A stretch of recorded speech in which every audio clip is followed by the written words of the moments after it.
and welcome to another Turntable 20s with me, your host, Sam Moorhouse from Turntabl, and our guest for this week, Sewu-Steve Tawia, who is the co-founder and managing partner of Jaza Ventures and Asime Partners. Steve, how are you? I'm very well. Thank you for having me. It's been a long time coming, but really, this is great. It's been a long time coming and great to see you again, as always. Why don't you start by just right from the top, tell us a little bit about yourself and how you found yourself in the investment Wow. space in Ghana? The story goes, so I'm Ghanaian originally, moved to France with the parents more than 20 years ago. And, studied in France, banking, trading, equity, fixed income derivatives, and things like that. Six years in consulting, and, continued my studies to end up in Luxembourg for the European Investment Fund, European Investment Bank. And the story goes, in 2008, when I was doing London Business School Masters in Finance, I was sitting at a dinner in London with some friends, and I sat next to a Ghanaian lady who essentially pitched to me a company that she named Chop the Pot.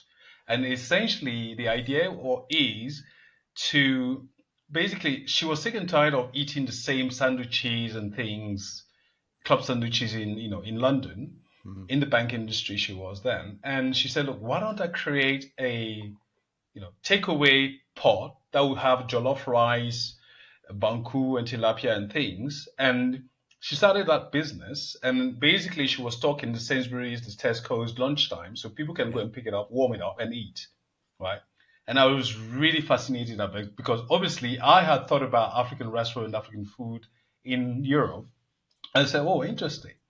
And that started an incredible journey that ultimately ended up about 3 years ago now, that I invested in 30 companies across Africa. So that was my only investment in Europe then.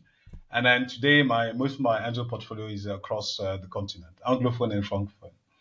And so, yeah, that's really, the way my angel investment career has started and ended for now. We'll see how it goes.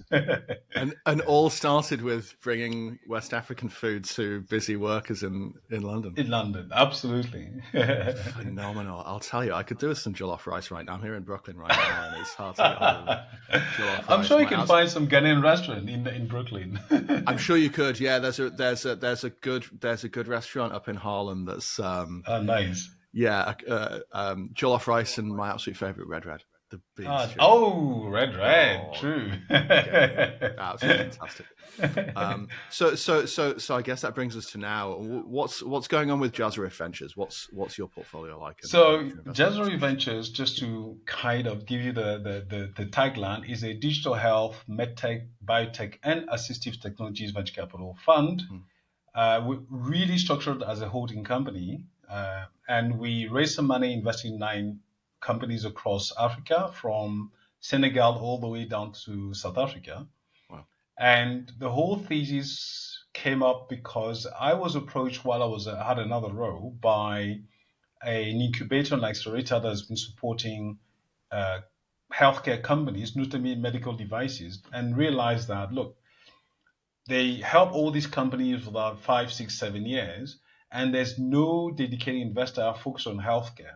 You have a generalist fund that will go and pick up sometimes the odd digital health one or insurtech one, but the deep tech healthcare solutions were not really picked up because most of these investors didn't get it, right?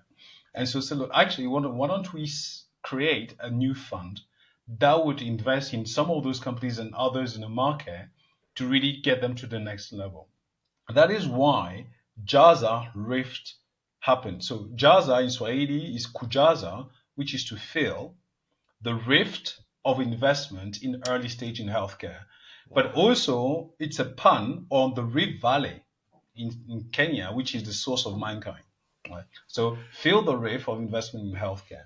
And today we have a very nice portfolio of companies across medical devices, biotech in Ghana, actually, digital health, insurtech, etc. That is really, our fund 1. So we're currently considering raising fund 2, which will be a generalist healthcare with 60% in healthcare assets and then 40% in tech. Yeah. Fantastic. Yeah. So like one of the popular and successful investing strategies, particularly in the parts of West Africa that we see, is like local people solving local problems. And you can see that with like the agri-tech field or like the software field or hosting and cell phone connectivity or even things like minerals. And what's Sure. the local issue with medtech that needs solving and isn't currently being solved by like the Yeah. global West? So, you see, that's the thing. Three things usually happen with the medical devices that are brought from outside. One, the level of energy availability and stability is not there. Cost, right? Mm. And maintenance. So typically you get I Right. don't want to name too many big pharma names, but they bring devices Yeah. to the continent that most often than not, only very specialized people can use, number one. They'll cost an arm and a leg, let's say $200,000 to bring. And on top of it, I think the usage and the intensity of the is not really measured. And the affordability, because these machines, for somebody to pay for it, it's very expensive. That means that probably 90% of the population cannot get access to those devices. And so these are things: accessibility, cost structure, and even maintenance. How many graveyards of medical devices do we have on the continent? Right. So many. And the Right. crazy thing is, to maintain it, a lot of those hospitals and clinics have to call experts from the manufacturer that will take 3 months to come and repair it at a huge cost that actually we don't need. So we need to create local devices that are affordable, accessible, and also that corresponds to the needs of our local needs. And I'll give you an example. A lot of babies can be born with jaundice, right? Yeah. How do you treat them in remote areas? So a lot of some medical device companies have created very simple, a portable ultraviolet device, which is like a bag. You put a solar panels, and then you can treat jaundice right there in the field, right? Right. And so all of that is to say today, our thesis at Jaza is to say, whether you're at home or in the office or in the field, if you're a farmer, or in transit, if anything happens to you, we should be able to bring healthcare to you, and only when it's needed, take you to a healthcare facility. And even taking you to a healthcare facility can be done with a motorbike with the Mm. devices on, a car that is equipped, and so on, and a minibus that is equipped for the solutions to bring you to the facility the safest way possible. You shouldn't have to take a taxi, random taxi, that potential with the potholes and all this can actually break your spine, right? For So hours all and these hours to the things, local that's it. hospital. Yeah. Yeah. Exactly, yeah, yeah. So that's the whole thesis of Jazza Rift, yeah. So it's much bigger than local problems and local solutions. It's a complete about face on the healthcare industry itself. A different view of what healthcare looks like. Absolutely. And you'll be surprised. We get inbounds from Europe or the US of stakeholders that are saying, actually, wouldn't you have devices that are US FDA approved or CE mark approved that we can Mm. take transfer back to the US because the places in the middle, Because there are the rural middle places in the part. States as well, right? Absolutely, yeah. Yeah, Very rural yeah, yeah, places yeah. where these are not accessible, and they can really triple or quadruple the price. It will still be much lower and accessible to people in those regions than that. So, contrary to what people think, it's a two-way street. It's not just Yeah. bringing technologies from abroad that we have to use. It's also we are creating our own solutions that actually can be used in Southeast Asia, India, Latin America, because of the low resource setting, accessibility to data, accessibility to even road infrastructure, right? Yeah. So all these solutions can be brought to bear to solve local problems for us, but actually it's also a global solution. You touched on regulation, and the examples you gave were kind of US Correct. healthcare regulations. What's the regulatory environment like in the Ghana. African countries that you're working in? Wow, it's a patchwork, to be honest with you. It's tough. As patchwork as 54 countries, nearly. Yeah. I'm exaggerating, but so the great thing about international regulation is because it's international and it's much more accepted. So what we've developed with a lot of entrepreneurs we've spoken to is for them, when they're developing a new solution, to look at the pathways for ISO certification, WHO, which is the World Health Organization. They have a core assessment that they do for devices they want to use and distribute. And obviously, local regulatory bodies in the countries, so Ghana, Kenya, South Africa, Tanzania, etc., regional ones, but also international ones like US FDA, CE mark, the Canadian one have, etc. So for us as investors, when it's a medical device, even digital health or even biotech, it's a very critical for us to look at what is the pathway to regulatory approval, and it becomes a binary decision, yes or no. Have you got yes? If you haven't got no, what is the path? Is it 12 month, 18 month? And we could be ready to fund you to get there, or we say, look, we'd rather wait and then fund you once we get it, obviously to likely to be at a higher valuation, right? So these are kind of the ways we do that. I think maybe a point on regulators in Africa, they're really getting much more conscious about the need. The biggest challenge is usually, and that's one of my favorite expressions on the continent, is we are flying the plane while we're building the wings, and we're asking people to build the tarmac so we can land. So that really means we are developing solution. We need to go and educate the regulator about what we are doing so that they get trained and we help design the regulation to fit our purpose, still looking at the international regulation that is needed. And so it's really building the plane while flying it, because unfortunately a lot of regulators don't really have an understanding of biotech or medical devices. For instance, Field in is moving Ghana, very quickly, right? exactly, yeah. In Ghana, it's related to the pharmacy board, and the regulator is mostly managed by pharmacists. They don't have any deeper understanding of medical devices. So that means that we need to train them, make them understand, handhold them, which means that sometimes product development on the continent can take way, way longer. And so sometimes we need to do like some parallel methods, like US, and Africa at the same time. And one trick that we've, let's say, hack or shortcut that we've seen works pretty well is if a company developed a device or a solution that is US FDA approved or CE mark, which is even harder, so let's say you're in Ghana, you get US FDA approval for your product or service. Actually, that will open the doors much faster to other countries, let's say Kenya, Nigeria, etc., than you going from Ghana to Kenya directly, because now you have an international accreditation that helps you, that they accept as a standard to go to scale, right?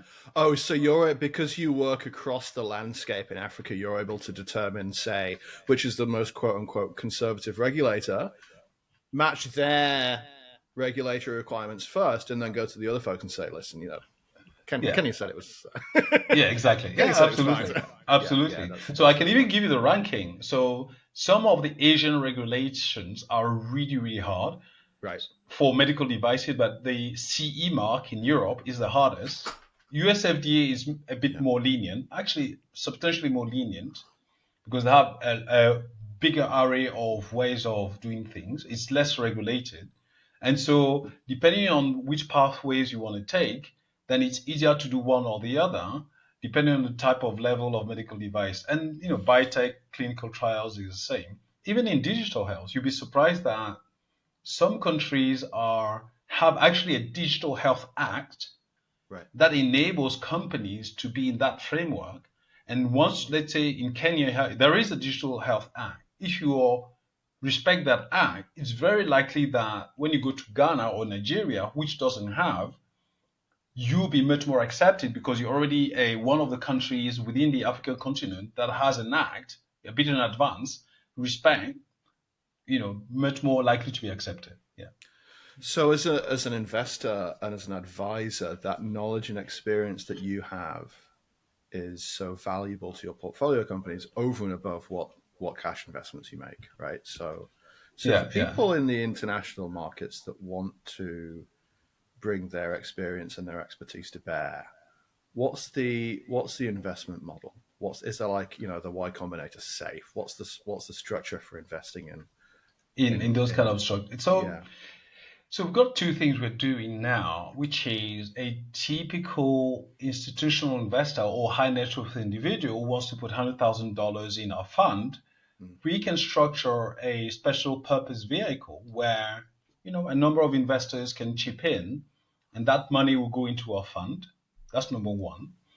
If you want to stay at the angel level, which is much more smaller ticket, 10,000, and the likes, what we're doing more and more is we are putting those investors into a network of angels. Actually, I conceptualized it. I'm looking for people to support it operationally, but it's called the Global Healthcare Angels for Africa.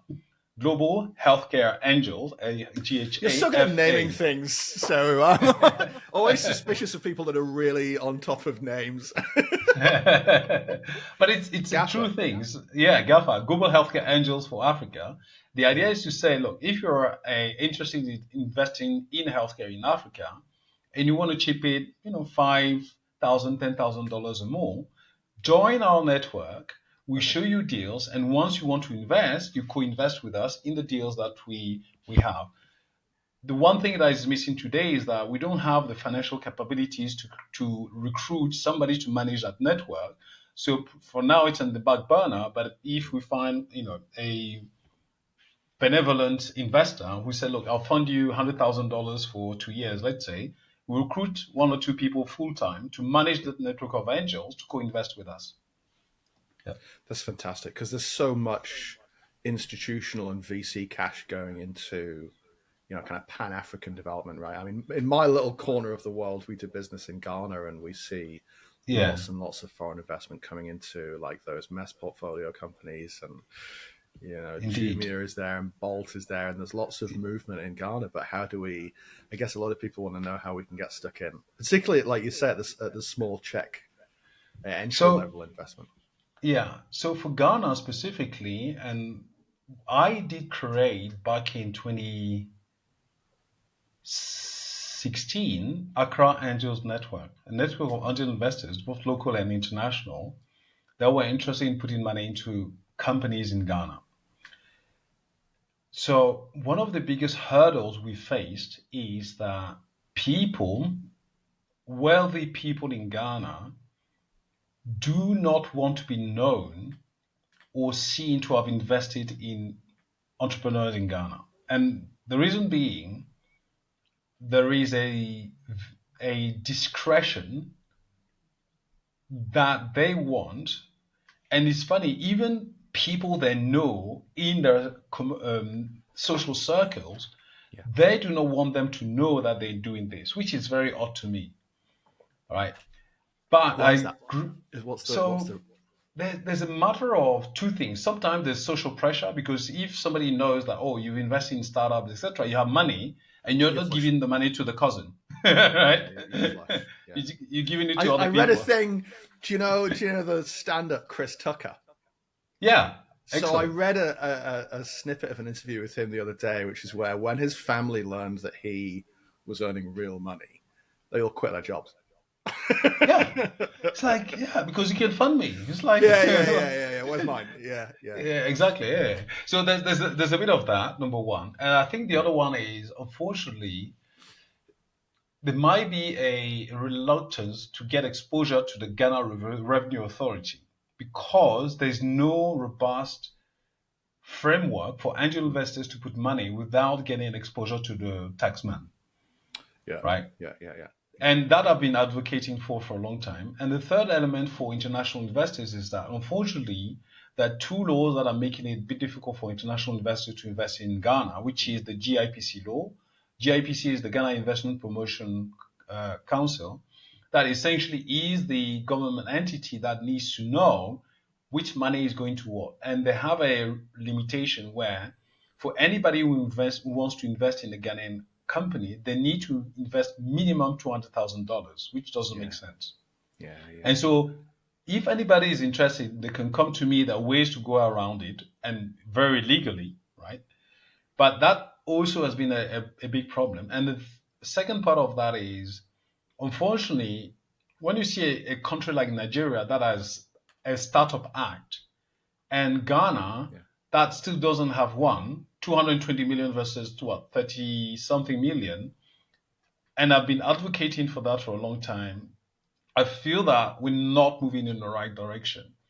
But beyond that, as you can see, a number of Ghanaian entrepreneurs get funding, and I've had the chance to exit to companies in Ghana, good exits. It's possible to do it. It's just that you need to speak to the right people to help you navigate those challenges. Yeah.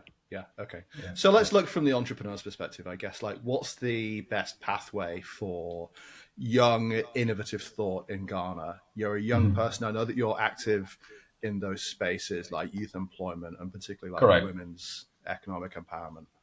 Absolutely. How do we get started?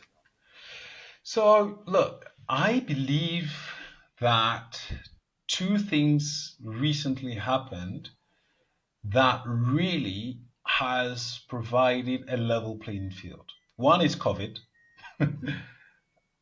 and the second one is sorry? The great leveler. Yeah, exactly. Yeah. And the other one is simply AI, right? And so what I would say is that today, and we need to wake up very quickly, just like India, South Korea, Japan before, and China also has done with Tata, Reliance, and so on, we need to create avenues for thousands, if not multiple thousands, of young people to get trained consistently for the next 10 years to get access to jobs because RPA, robotic process automation, robots are coming that are going to take jobs that we thought Africa would take, Ghana in particular would take very quickly. So if I have a recommendation for young women and men today is, go on the internet if you have access to data. Obviously, that's always a challenge. But always try and figure out a way, even in the university setting, to go for hardcore courses if you can. Because deep tech, for me, is the future of Africa if we can leverage that. And when I say deep tech, there's a lot of appetite from Germany, England, etc., to support Ghana in manufacturing of vaccines, drugs, cars, etc. So there's a big opportunity for Ghanaians in Ghanaians in the country to get to these kind of jobs that are essentially will be much harder to automate and replace by machine learning and AI. At the same time, there's a lot of interest in upskilling and skilling all these graduates. So I would say women and men, but really we need more women in engineering and STEM. Do not hesitate. Really go for mechatronics, robotics, AI engineering, data science, even simple, less hardcore subject as strategy. How do you get an AI policy? What are the AI strategies should people should adopt, etc., to get there?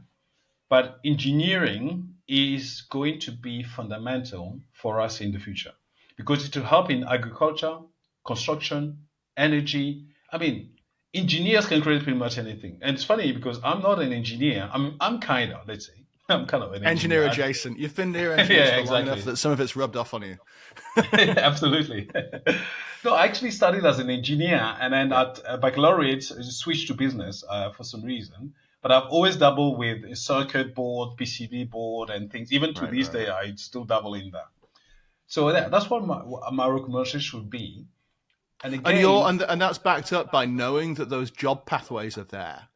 Absolutely. You can study those hard engineering topics, and then you can go into a job in Ghana where you can stay at home, you can live with your family, you can invest in the economy, and you can earn decent coin, buy a home, and do well.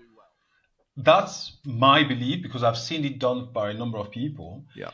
One challenge that I see though is, I'll give an example. The University of Legon over the last 20 odd years has churned more than 2,500 biomedical engineers and bioinformatics engineers. 80, maybe 90% of those people are not in the country, are not in Africa. This is scary. There's massive brain drain. So now the current government and partners are trying to build manufacturing engineering facilities. It may be time for all those people to come back and take ownership of what's going on.